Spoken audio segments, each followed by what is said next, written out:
This is Ask Joe number 195. For the intro music, take a listen to my EP, all at the same time.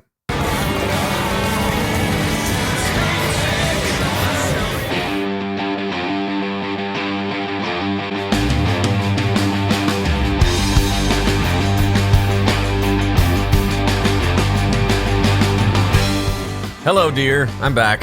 Hey, it's Joe Gilder from HomeStudioCorner.com. It's been a couple of weeks, maybe it's just been a week, since I've done an episode of Ask Joe, and I've missed you dearly.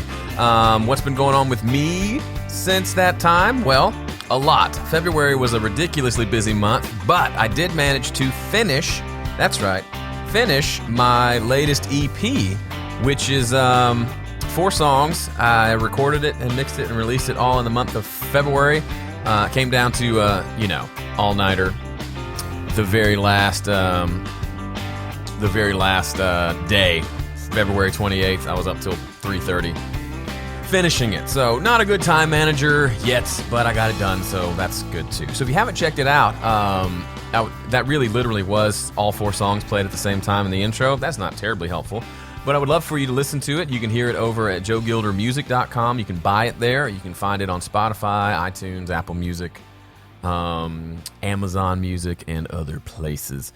But it was really fun. It's a pretty rockin' EP. I'm really proud of it. There are things, and I'll do a more proper discussion on some things that I would have done differently or things I would like to change if I could go back, as we always do with any project we do, I would imagine.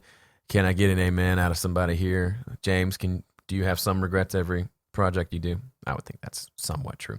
But I'm glad. I like finishing. I like putting stuff out there. I like having a body of work. And this is just 4 more songs to add to the old body of work. But what's cool is I'm doing 4 EPs this year. So this was the first one released on March 1st. And I believe the rest will be released on the 1st of March, April, May, June, July, August, September, October, December, November, December. Anyway, every 3 months, and there'll be an EP for each one. Hopefully I won't be as stressed or as rushed on the next few, but the first of 4 is out there. You can check it out, listen to it. Hope you enjoy. All done here in this studio in these 2 rooms, and had a lot of fun. The amens are coming through now from everyone, so I like that. Let's see what else. So as far as for future plans for the EPs, if you're interested, I'm probably going to try to change things up stylistically. I would like to do a more folk, almost alt-country record. I probably want to do an acoustic one, just no drums and just acoustic. I think I'd also like to do something that's a little more poppy. And maybe something that's a little more like alt-country, because I am from Mississippi, so I don't know. Who knows what'll happen. It'll probably... I'd like to do a piano one too, just all keyboards, but I'm not a great keyboard player, so that's probably not a fabulous idea. Okay, so what I want to talk about today is... Gosh, I have so many things I want to talk about because it's been so long since I've talked to you. Big one today is going to be something I've been thinking about. And having released my EP, one thing you may notice if you follow me for a while, the musically, and some people actually had behind the scenes video footage of the entire process of making the EP for my VIP members. So if you're not a VIP member, you can join HomeStudioCorner.com/VIP and go in and you can see the songs in all their stages, and even one that did not make it on the EP. It was 5 songs to begin with.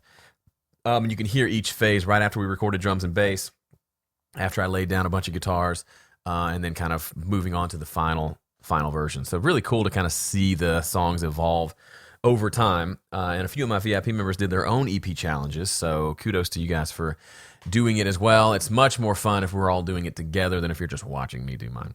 But what's interesting is I've made a more concerted effort the last year or so to really put myself out there and listen to more music. I will raise my hand and admit, I historically, my whole life, have not been great about listening to music. That is the dumbest thing. And I'm just now willing to admit that that's just dumb. I think there's an element of goodness to, I want to come up with my own music and not be influenced by everyone else. I don't know. And not have my own creative whatever. But that's pretty arrogant as well.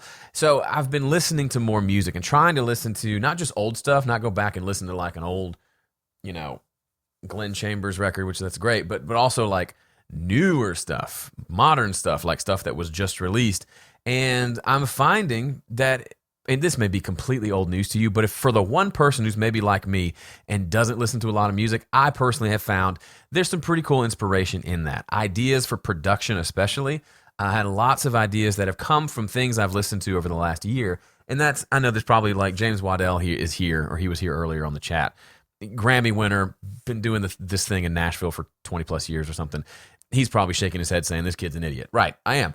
But I'm just now finding, realizing how much I may have been missing. And it's really fun. So listening to, like last night I was listening to the new Ed Sheeran record that just came out. And, it's not my style of music necessarily, but man, there's so many good production ideas to be had from just listening, and even songwriting ideas.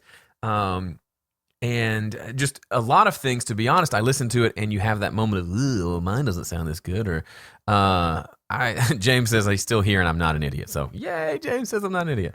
And we need to get tacos soon, my brother. Anyway, all that to say, if you can spare some time to listen to modern music, it'll make you feel like crap because yours doesn't sound as good, but it'll also drop little ideas in your head that you can apply. Boom.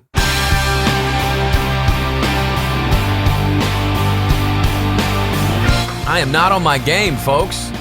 I didn't time the boom very well. I didn't finish my thought because there wasn't really an end to that thought.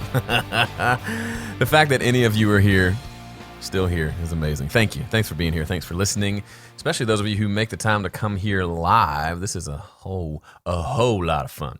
So I'm going to dive into your questions. The way this works, if you come live, you get the best chance of me answering your question. You can also ask them over on Facebook. I usually post in the morning that I'm doing this in the afternoon. So if you can't make it, you can post your questions there. Find me, Joe Gilder Music, over on The Book of Faces. So I'll get a couple of those Facebook questions and we'll get into the live questions as well. Andrew Fritz says, I've been working on my first EP. I've been listening to you for a while, but I don't trust my own ear. However, with my current budget, I can't afford to hire someone to mix it. Should I wait until I can pay someone or just give it my best shot and release it?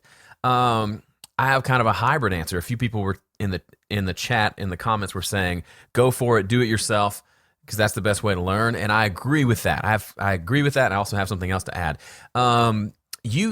You can get good from learning and watching videos and, subscribing to Home Studio Corner. There's a self-serving promotion right there for you. But you're only, it's kind of like, my wife is a nurse, or she was a nurse. And there's the whole idea in medical circles, I don't know if it's true, I think it is, of what is it? See one, do one, teach one. I think that's it. James, tell me if I'm right. Your wife's a nurse. The idea of part of the learning process is actually doing the thing. Seeing someone else do it is a part of it. Obviously, learning how it works, but then doing it yourself is a big part of how you do it. And then, ironically, I learn a lot from teaching it too. So I would say doing the project is going to be a big thing for you, because there's something about, especially that, even starting a project is good, but there's something about that last 10% of a project where you finally have to make those hard decisions you've been putting off. You finally have to decide what you're going to do about that vocal tone you don't like, how you're going to deal with that one part that sounds weird, and you have to face those really hard, annoying decisions, and you end up being better for it. I feel like that last 10% is probably the part where I grow the most when doing a project. That and maybe the first 5%. We're going to come up with a formula. Because once you start the project, it's kind of laid out, and you have to just fill in the gaps of stuff that it needs production-wise. But that finishing part is so important. So I would say jump in and do it. Now, if you don't have budget to hire somebody, that's just a pretty much a given that's the only option for you, right? Unless you can find somebody who's wanting to do it for free in exchange for experience or something, that's certainly a possibility. But the only way you're going to get better is by doing it. Now, I will say something that a lot of people are doing, not a lot, but a handful of people. Ben Holmes, who's here on the chat, he's a client of mine. He is I mastered his latest EP, and part of that mastering process, he hired me to master it, but he also hired me to do critiques of the mixes, so he could go back and kind of update the mixes, do some changes before he sent the final mixes to me to master. And it kind of just came out of I don't know if I suggested it to you or if you came up with it. I can't remember, but I've started doing it more and more. Gary Fox is here. Gary just finished recording an entire album in January, doing the RPM challenge. And he also is going to hire me to go through and listen. He's going to mix the songs and have me listen to them and give him feedback. So like the mix critiques that I do for my VIP members, where once a month I sit down, much like this, on a live stream, and I listen to as many songs as I can and stop it along the way and give feedback.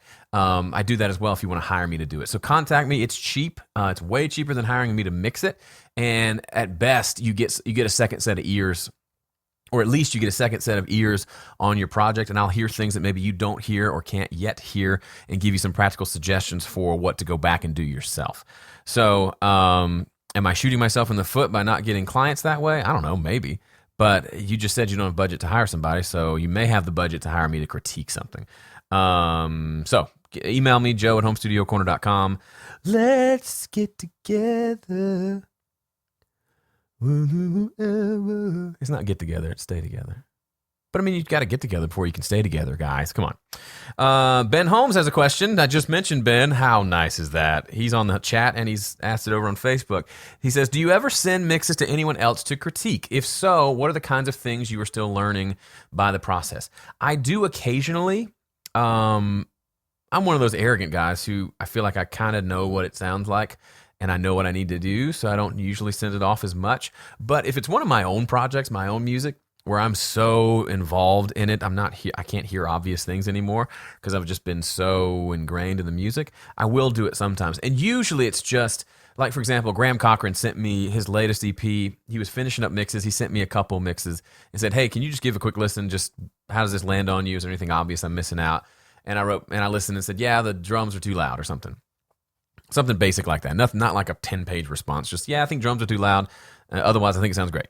And he was like, yeah, you're right. And he fixed it and moved on. So then with this EP that I just finished, I sent one to him and said, hey, listen to this. Just let me know. And he gave a quick response of like, sounds great. Could use a little more punch out of the kick and snare. And it overall feels a little soupy, mid-rangey, kind of muddy overall.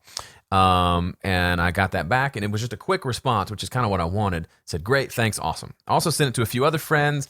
And they kind of were giving more, they wrote back like these big, long responses of like, I would maybe try a different guitar part here, maybe try this different production stuff. And I'm like, no, I just wanted like, hey, turn the bass down. Because it's too late. It was too late to actually go back and redo anything. So usually I'm just looking for a quick, hey, this is great. Okay, let's be honest. I send it off. I really want them to write back, this is fabulous. You're amazing. But usually they'll come back with something. And it's really just either something I hadn't thought of that I can pay attention to, or it's something I knew was there and I either can't fix it because it was in the recording, like that messed up snare drum, or maybe it's something that they just want and I prefer it the way I have it, that kind of thing. So it's really just trying to just uncover any quick blind spots, and that's what I do. So I think that's valuable. And yeah, so I don't do it a ton, but I do it some, and it's helpful. And then obviously doing client work, you're getting feedback from them. So it's kind of like getting a critique every time you mix something. They come back and say, no, I don't like this, I like this. And that's interesting. That's more interesting because what I might prefer in a mix, the client might prefer something else. And obviously I either have to sell them on my way or do what they want, because obviously the client should get what they want. And a lot of this is subjective, but it's kind of fun. If you've never been a sales kind of person, it's kind of fun to try to sell people on why your way is better. It's a fun challenge. And just as a complete aside, if you have never been a salesperson, like as a career, you should pursue it somehow, because being able to sell something is just it, especially if you're wanting to do like client work, whatever, you got to be able to sell stuff and be comfortable with asking people for money. So I would like to ask you for money right now. I'm kidding. I'm just joshing you. Riogdal says, Dear Joe, thanks in advance. Please let me know how to achieve more volume in a realistic way. Well, I don't know what you mean by volume. You mean your final masters? Slap a limiter on there and turn it up. That'll get you some volume.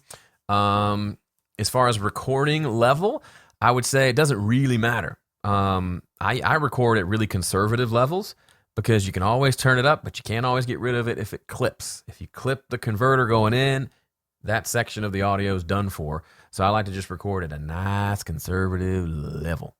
and then you can get mastering is what you're talking about.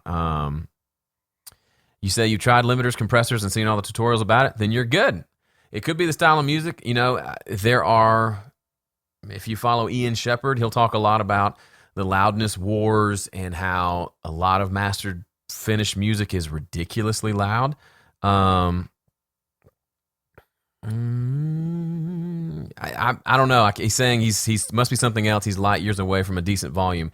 It could be a large number of things. It could be your mixes aren't very good and are very bass heavy, and it's hitting the limiter, and the limiter's slapping it down because there's so much bass. If you get a better mix, you should be able to get a louder volume out of a limiter without it sounding crazy. But putting a limiter on there, pulling the threshold down, or increasing the volume into the limiter, that's the way. That's the basic way to get volume. So I'm not going to be able to help you probably any more without actually like pulling it up and seeing it. Luis Rodriguez, and I saw your email today, Luis. I will we'll get to that this afternoon. Says, Joe, how do you fix a mix if it's very bright or very off? Do you do it instrument by instrument or on the mix bus? It completely depends. If you haven't watched my Mix Together series that I'm doing, it's at a point now. We're probably 16, 17 episodes in where I'm redoing a lot of stuff I've already done. So I'm listening. I'm saying, well, I don't like that snare tone anymore. Well, I don't like the guitar tone. I don't like the way the kick and the bass sound anymore. So it's kind of that whole big circle of like you do work and then you listen and you don't like it anymore and you go back and undo it and redo it. So it could be anything. I think the biggest, really the best answer is you've got to use the fix. You got to use the fix that makes the most sense. So if it's your overall drum sound, let's say, here's a simple example. Let's say you like the sound of your mix, you like the sound of your drums, but there's a ringing in the snare, right? The snare drum has this every time it hits, and it's annoying, right? So there's a couple things you could do. You could go into the snare drum track and find that frequency and notch it out, and that could work. That could be a possible solution. Or it could be that you've got a mix where the overhead and the rooms are really loud in your drum mix, and that snare was ringing in the entire room, and that frequency is getting picked up by the overheads, getting picked up by the room mics, getting picked up by the hi-hat mic, the tom mics, the kick mic, whatever other mic, hi-hat mic. So if that's the case, then it makes more sense to probably go in and just notch that frequency out on your drum bus because it's present everywhere. So really the first thing you do before you address the problem is figure out what is the problem. For example, like my snare drum, here's a great example. I was mixing on my EP that I just released. I was mixing the vocal, and I had it going off to a slapback delay with a distortion on there. So I just really like that sound. And I was mixing, and the vocal was just too warm. It was too warm. It was too thick. It was too muddy. And I kept EQing the vocal, and it was kind of helping, but not really helping. Come to find out, it was the delay that had so much thickness to it. It was the one that was with the distortion, the way it was set up, it was adding more low-end rumble. So I went and EQ'd the delay signal and got rid of all that mud, and it fixed the problem. The way I discovered that was I turned the delay off and listened to the lead vocal, and it sounded fine, added the delay back in, and there was the mud. So you have to identify the problem before you can fix the problem. And we're really quick. We want to jump in and fix it, but if you haven't identified it, you might be spending the next 20 minutes EQing something that's not really the problem in your mix. So that's a roundabout answer to a simple question, but that's kind of the way I would think about it. Joel Polanco says, when you final mix down a session, what settings are standard as far as bit rate, sample rate? What do you send to clients? Thank you, Joe. You're amazing. Oh, you're amazing, Joel. As far as sending them mixes to listen to, I just send them an MP3, like a 320 kilobit per second MP3 file to listen to. If they want a wave, if they request a wave, I'll send it. It's just MP3 smaller file. As far as final, if I'm just mixing, I send them a 24-bit. No, I send them a 16-bit 44.1 wave file as the final. Same thing if I'm mastering it. No, if I'm mixing and they're having someone else master, I bounce it down at 24-bit. So then the mastering guy can do the dithering and all that. If I'm doing mixing and mastering, then I give them, usually at the end of the session, I give them MP3s, 320K MP3s, and then 16-bit waves, 16-bit 44.1. If they ask for something else, like a FLAC file or a something else, I don't usually get anybody asking for other stuff. Those are what I deliver. And I deliver. Let's scroll up to some other questions. Gary says, I'm trying to de-harsh and add warmth to some electric guitar pieces. I know harshness usually resides somewhere 1,500 to 4,000 or 1,500 to 4K, depending on the guitar, but where is warmth? Thanks. Warmth is deep down inside of you. Warmth for guitars, here's something. If you're having, and this is not really answer your question, then I'll answer your question. If you're having a lot of harsher guitars, I have started, hold on. I've started using, sorry. If you're watching the video, I'm getting a microphone. I've started using this mic. It's the Cascade Fathead. It's a ribbon mic. It's a cheap ribbon mic, but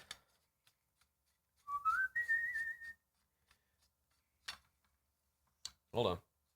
Please hold. But it's a very dark sounding mic. And you've probably heard people say ribbon mics sound amazing on electric guitar amps. And it's true, they do. So this is the Fathead. I've shown this before. They call it a Fathead because it has a fat head. And it's a cheap ribbon microphone. I've got 2 of them. And I love it on guitar amps. And I love it on as kind of a fat mic on just overall drum kit mic. It sounds good. And for percussion, it's really great. Because it just doesn't have all that extra hype top end that you end up taking out anyway on your shaker tracks. Well, not really. But so the first thing I would say is maybe get a mic that, and I put this right on the cone of my amp where it's the brightest. And because it's such a dark mic, it just matches up nicely and sounds really great. So that would be one thing is getting the right mic in place and the right mic placement, obviously. As far as warmth, and so the reason I say that is this has excessive low end. I usually end up rolling off a lot of low end, which means I've got plenty there to give me warmth if I need it. So warmth on electric guitar for me is probably 1 to 250 or so in there. That's usually where I find my warm spot on electric. Any recommendations this is from Justin. Any recommendations regarding album artwork options when you prefer to spend nothing or very little on artwork? I'll give you a recommendation. It's probably bad advice, and anyone here who is actually a visual artist or a graphic design will probably want to smack me. I use a website called Canva, Canva.com. I use it to make all my all the thumbnails for my videos and any other basic stuff that I want to make. And if you see the album art for my latest EP, I just made it on there. I'm not a designer. Let me see if I can find it real quick. But I just did it because I like you. I didn't have time. It was coming out the next day, and I didn't want to spend money, so I just did it there.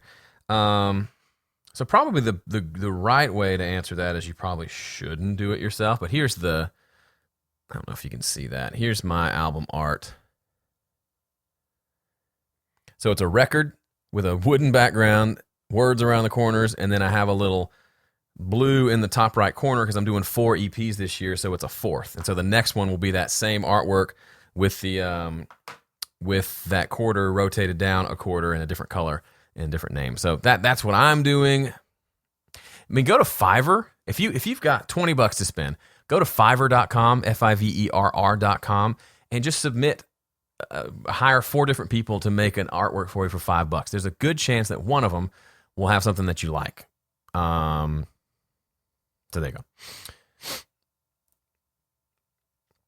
All right, I'm scrolling up to see what other questions I might have missed. If I missed your question, feel free to type it again. It'll pop at the bottom, and I'll be able to see it.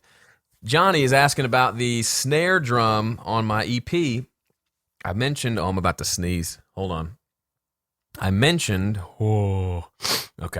in on a video and maybe on this podcast that when I was recording snare drum for this EP, I ran the snare through my ADL 700, my nicest preamp, and like an idiot, I just slapped the compressor on and didn't really listen to it in solo. So anyway, I overcompressed it and it just didn't sound very good. With all the faders up, it was sounding okay. We were happy. Nobody thought, hey, that doesn't sound right. So we just moved on and went with it. So anyway, to answer your question, I ended up not doing anything. I tried to do a basic sample replacement of 1, and I didn't feel like it helped that much. And the sound of the overhead and the fat mic that I had, the sound of the snare and the fat mic in the overheads, and then the snare bottom mic ended up being awesome. I just boosted the low end and the bottom mic and took down some of the harshness. It actually sounded surprisingly good. it ended up working well for me. So, and the kick and snare on this EP are not great. The kick drum was a Ludwig, but it didn't have a hole in the head, so it was a little more thuddy sounding. I just couldn't get a real snappy kick drum sound, but I just didn't want to bother with sample replacement. I was pressed for time. I don't own Trigger. I didn't want to go buy it. I couldn't find an iLock anyway, so I just went with it. Tim Scott, what production aha moment did you have from the latest Ed Sheeran album? I don't know if I had a specific aha moment. I think I just noticed how his vocals were very, very upfront, very clear. And then just in general, every element in the mix was it was not like a mush of sound, like a wall of sound. It was a bunch of very specific sounds, and you could make out everything clearly. I tend to like to mush things together, and it was just cool to kind of hear it in a different way. Let me see if there are any other questions. I got about 5 minutes left, so Mr. Hotspurs says, write a song, great advice. How do I start to do that? I would suggest picking up an instrument and coming up with a cool chord progression. And once you have that, try to come up with a melody and then words. I don't know. I mean, it's just do it. Your process will be different. If you've never done it before, you should try a lot of different things, but that's what I would do. Oh, you know what? That was a follow-up to his previous question, which says, I'm a so-so guitarist, brand new to recording and mixing. I love EDM, guitar-based rock. Where do I start to learn? I don't know. It depends on what are you wanting to learn.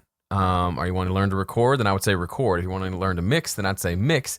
If you need, if you've never done the recording process, don't know where to start, I've got a course called Production Club, which is basically like a 19 video course where I walk through starting with just a guitar and building out a full band kind of acoustic rock style song. That may be a place to start. Dive into all my free stuff on YouTube. I mean, there's a bajillion places to start. The important thing isn't where you start, it's just that you do start. Anupam says my PC specs. I don't have a PC, but I've got a Mac. It's an iMac 27-inch from 2013, I think. About this Mac. Let's see. I only have 4 gigs of RAM. I have 8. 8 gigs of RAM. It's a late 2013, 3.4 gigahertz Intel Core i5.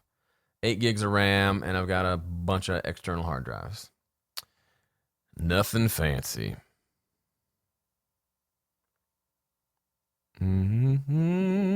Chris Brady says, you said you use Melodyne on your EP. What tracks and where did you use it? Can you share a video on this? Yeah, I'll be doing a video on this. I historically don't tune my vocals. I just keep singing them over and over until I get them right.